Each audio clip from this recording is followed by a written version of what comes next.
Assalamualaikum warahmatullahi wabarakatuh. Ketemu kembali dengan Api KRI Channel. Kali ini akan membahas materi pelajaran kimia kelas 11 untuk para santriwati MA Mu'alimat NW Pancor, yaitu tentang faktor-faktor yang mempengaruhi laju reaksi. Tonton terus videonya ya. Tetap semangat belajar.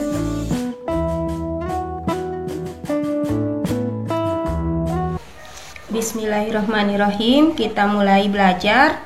Kita lanjutkan materi mengenai faktor-faktor yang mempengaruhi laju reaksi. Di antaranya, 1. Konsentrasi. Semakin besar konsentrasi reaksi atau reaktan, semakin besar jumlah partikel reaksi, sehingga semakin besar peluang terjadinya tumbukan efektif. Nah, itu untuk konsentrasi. Kemudian yang kedua, luas permukaan. Semakin luas permukaan, semakin besar peluang terjadinya tumbukan yang efektif. Kemudian yang ketiga, temperatur atau suhu. Semakin tinggi suhu, semakin tinggi energi kinetik partikel yang bergerak, dan semakin besar peluang terjadinya tumbukan yang efektif. Kenaikan laju reaksi karena pengaruh kenaikan suhu untuk setiap zat berbeda. Pada umumnya, setiap kenaikan suhu sebesar delta T derajat Celcius mengakibatkan reaksi berlangsung N kali lebih cepat. Laju reaksi pada T2 atau R2 ketika dibandingkan dengan laju reaksi pada T1 atau R1 dirumuskan sebagai berikut.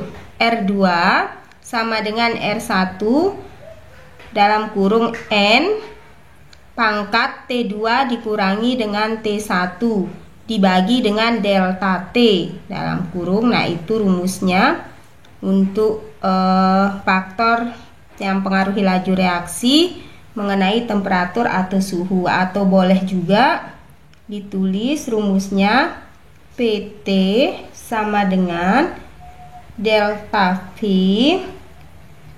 pangkat delta T per 10 dikali dengan P0. Nah, ini dia rumusnya yang kedua, yang lain. Jadi boleh pakai yang ini atau yang ini, terserah. Nah, keterangannya di sana ada R1 laju reaksi pada suhu awal, satuannya molar kali detik pangkat min 1. Kemudian R2 laju reaksi pada suhu akhir, satuannya molar kali detik pangkat min 1. T1 itu adalah waktu awal atau suhu sebelum dinaikkan, satuannya detik atau skon. T2 adalah waktu akhir atau suhu sesudah dinaikkan, satuannya detik. Delta T itu adalah perubahan suhu, N itu adalah kenaikan suhu. Nah, di sini ada PT. PT itu artinya suhu. PT itu artinya suhu akhir. Suhu akhir.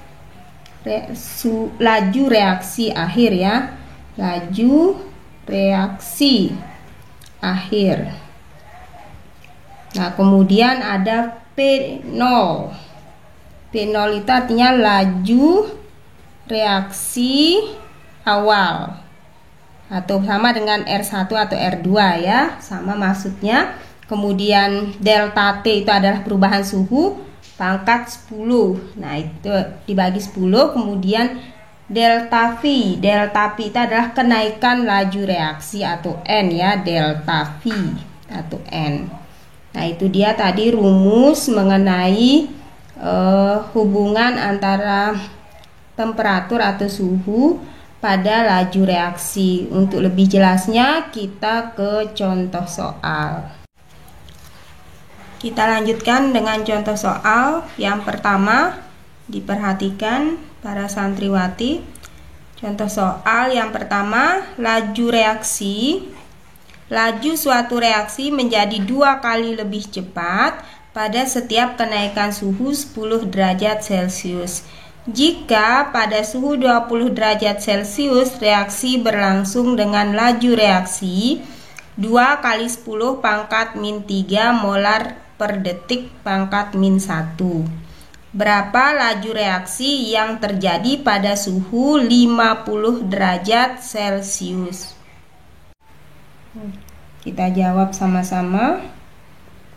Nah, tadi masukkan rumusnya. Kita pakai rumus yang pertama, R2 sama dengan R1 delta N kali ya pangkat T2 dikurangi T1 dibagi dengan delta T.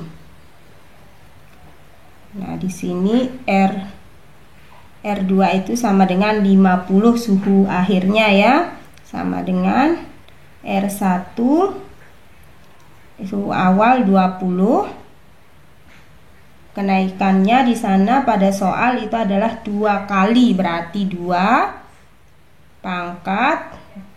Nah, suhu akhir T2 50 dikurangi suhu awal 20 dibagi dengan delta T. Delta T di sana kenaikan suhunya 10 derajat Celcius. Nah, sama dengan R-nya di sana diketahui laju reaksinya 2 kali 10 pangkat min 3 dikali dengan kenaikannya 2. Nah, ini 50 bagi 50 dikurangi 20, 30 bagi 10 sama dengan 3 pangkat 3 ya, sama dengan 2 kali 10 pangkat min 3 sama maksudnya dengan 0,002 kali 2 pangkat 3 berarti kali 8 molar per detik pangkat min 1 sama dengan 0,002 dikali 8 berarti 0,016 molar per detik pangkat min 1. Kita buat jadi pangkat eksponen berarti 1,6 kali 10 pangkat min 2 molar per detik pangkat min 1. Nah, ini dia jawabannya para santriwati, semoga bisa dipahami. Kita lanjutkan dengan contoh soal berikutnya. Yang kedua, diketahui laju reaksi suatu reaksi naik 2 kali lipat setiap kenaikan suhu 10 derajat Celcius. Berapa kali lebih cepat laju reaksinya bila suhu awalnya 20 derajat Celcius dan reaksi berakhir pada suhu 60 derajat Celcius? Kita jawab sama-sama. Nah, di sini kita masukkan rumus. Nah, yang diketahui, masukkan rumus PT sama dengan delta P dalam kurung delta T per 10 kali pi 0. Nah, ini kita pakai rumus yang kedua ya.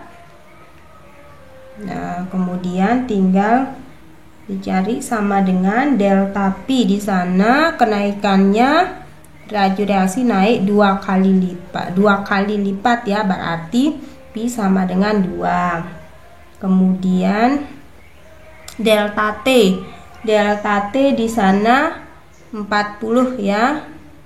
40 dibagi 10. Nah, dari mana 40? Dari T1 ya. Atau kita buat sistematikanya dulu biar lebih jelas. Diketahui delta V sama dengan 2. Kemudian T1 sama dengan 20 derajat Celcius. Kemudian T2 sama dengan 60 derajat Celcius. Kemudian delta T berarti T2 dikurangi dengan T1. T2-nya 60 derajat Celcius dikurangi 20 derajat Celcius sama dengan 40 derajat Celcius. Nah, itu dari mana 40? Nah, dari ini ya, pembagian pengurangan T2 dengan T1 dikali P0 di sana yang ditanyakan. P0-nya yang ditanyakan ya. Nah, berarti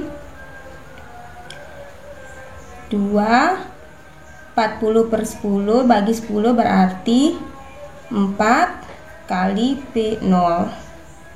2/4 berarti 16. Jadi laju reaksi akan meningkat sebanyak 16 kali lebih cepat dari laju reaksi semula. Nah, itu dia tadi para santriwati contoh soal faktor yang mempengaruhi laju reaksi yang temperatur atau suhu.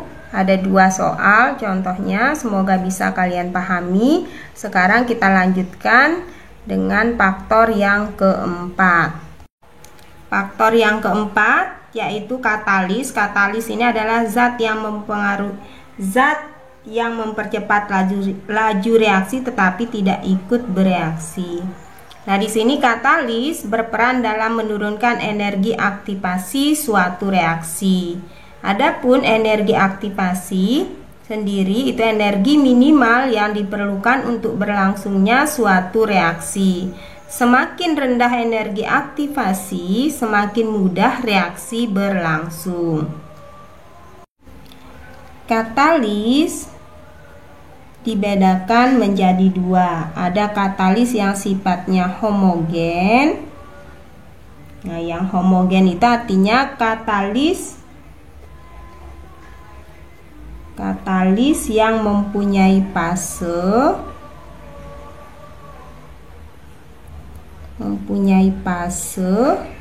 atau wujud zat sama. Wujud zat sama dengan reaksi.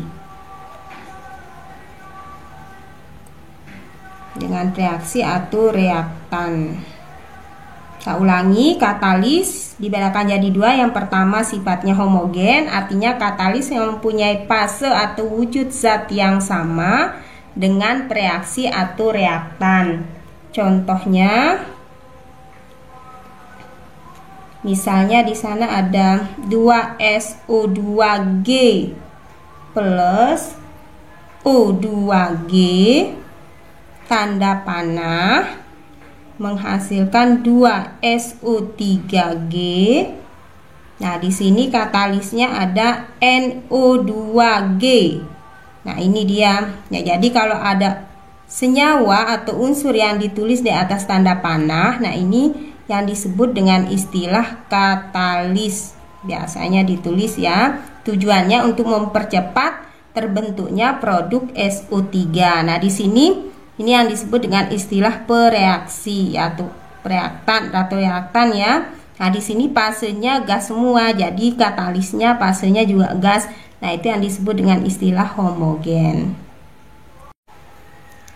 Kita lanjutkan, katalis yang kedua jenisnya itu adalah heterogen. Nah, heterogen kebalikannya yaitu katalis yang mempunyai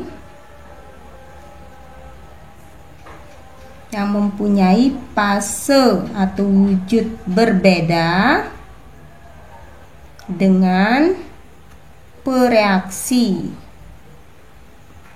atau reaktan. Nah, contoh